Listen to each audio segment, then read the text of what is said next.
आइए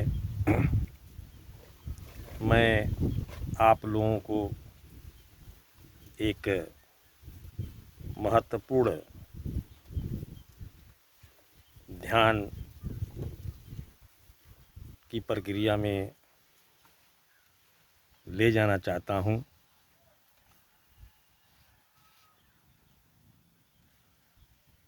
जिसको निखिल शिवदान तंत्र योगा आश्रम में साधकों ने पूर्ण रूप से इस पर शोध किया और अनुभव को प्राप्त किया।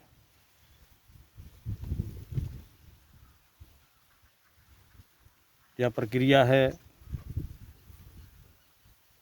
यह ध्यान की प्रक्रिया है कि हम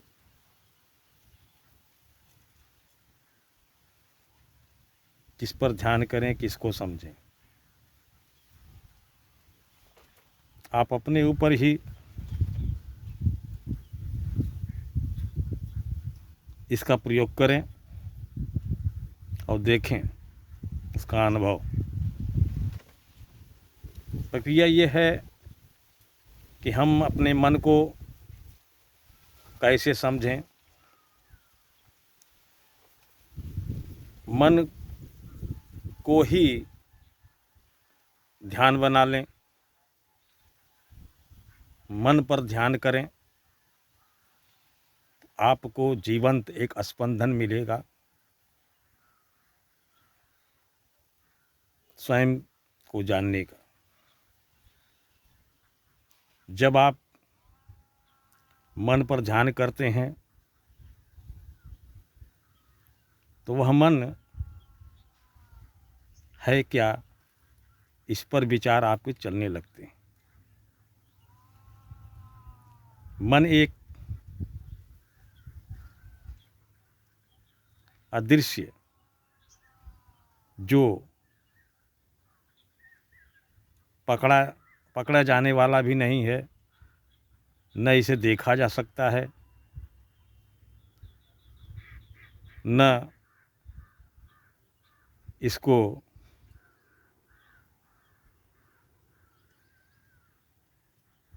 इस आँखों से दृश्य में समझा जा सकता है।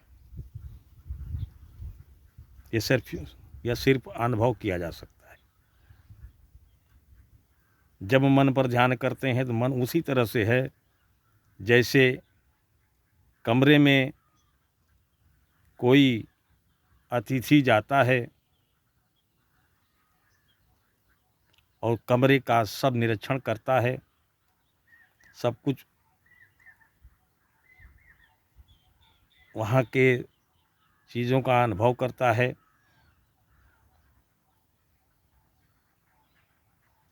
तो अतिथि क्या है? मन है। और जो कमरा है वह मस्तिष्क है। जब वह अतिथि बाहर चला जाता है फिर भी मस्तिष्क रहता है। हम बाहर से मन को नहीं समझ सकते। हमारे यह बात को बताने का यही मूल रहस्य है कि हम अपने मन को समझें। और जिस दिन हम मन के प्रति ध्यान को केंद्रित करते हैं, मस्तिष्क और मन में अलग अलग भाव पैदा करते हैं। क्योंकि हम भ्रम में होते हैं, मस्तिष्क को ही मन समझ लेते हैं, यही हमारा भ्रम है। और जिस दिन एक अतिथि की बात मन को समझेंगे और कमरे को मस्तिष्क की बात समझेंगे तो पूरा ध्यान अपने आप समझ में आ जाएगा और आप साक्षी हो जाएंगे। साक्षी होना ही साधना की सबसे पहली सीढ़ी है और यहीं से ध्यान प्रकट होने लगता है। यही सत्य है।